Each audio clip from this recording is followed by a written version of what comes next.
Super prime net 9ಗೆ ಸ್ವಾಗತ.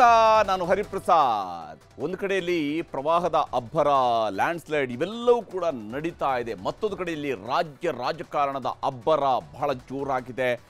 ಈ ಅಬ್ಬರಕ್ಕೆ ಕುರ್ಚಿ ಪಲ್ಲಾಟ ಆಗುತ್ತಾ ಅನ್ನೋದರ ಬಗ್ಗೆಯೂ ಕೂಡ ಅನುಮಾನಗಳು ಕೂಡ ಶುರುವಾಗಿರುವಂಥದ್ದು. ಅದರ ಬಗ್ಗೆನ ಕಂಪ್ಲೀಟ್ ಆದಂತಹ ಸುದ್ದಿಗಳನ್ನು ನಿಮಗೆ ಹೇಳ್ತಾ ಹೋಗ್ತೀನಿ. ಅದಕ್ಕಿಂತ ಮುಂಚಿತವಾಗಿ ಸೂಪರ್ ಪ್ರೈಮ್ನ ಹೆಡ್ಲೈನ್ಸ್ ಅನ್ನು ತೋರಿಸ್ತೀನಿ. ಮೂಡಾ ಕೇಸ್ನಲ್ಲಿ ಸಿದ್ದರಾಮಯ್ಯಗೆ ಸಂಕಟ, ಪ್ರಾಸಿಕ್ಯೂಷನ್ಗೆ ಗವರ್ನರ್ ಅನುಮತಿಸುವ ಆತಂಕ.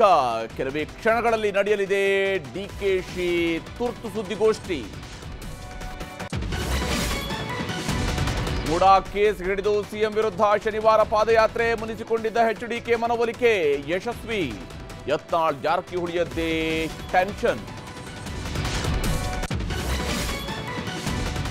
ವಯನಾಡಿನಲ್ಲಿ 300ರ ಗಡಿ ತಲುಪಿದ ಸಾವು, ಜಲಪ್ರಳಯದಲ್ಲಿ 9 ಕನ್ನಡಿಗರು ಬಲಿ.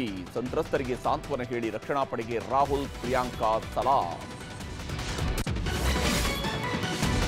ಹಾಸನ, ಕೊಡಗು, ಚಿಕ್ಕಮಗಳೂರಲ್ಲಿ ಮತ್ತೆ ಗುಡ್ಡ ಕುಸಿತ. ಬೆಳಗಾವಿ ಸೇರಿ 10 ಜಿಲ್ಲೆಗಳಲ್ಲಿ 100 ಗ್ರಾಮಗಳು ಜಲಾವೃತ. ಇನ್ನು 3 ದಿನ ರಣಮಳೆಯ ಎಚ್ಚರಿಕೆ. ದರ್ಶನ್ಗೆ ರಿಮ್ಯಾಂಡ್ ಅಪ್ಲಿಕೇಶನ್ ಕಂಟಕ. ಡಿ ಗ್ಯಾಂಗ್ ಕಸ್ಟಡಿ ವಿಸ್ತರಣೆಗೆ 12 ಅಂಶಗಳ ಉಲ್ಲೇಖ. ಡ್ರೈವರ್ ರವಿ ಬದುಕಿಗೆ ಮುಳುವಾಯಿತು 5 ಲಕ್ಷ.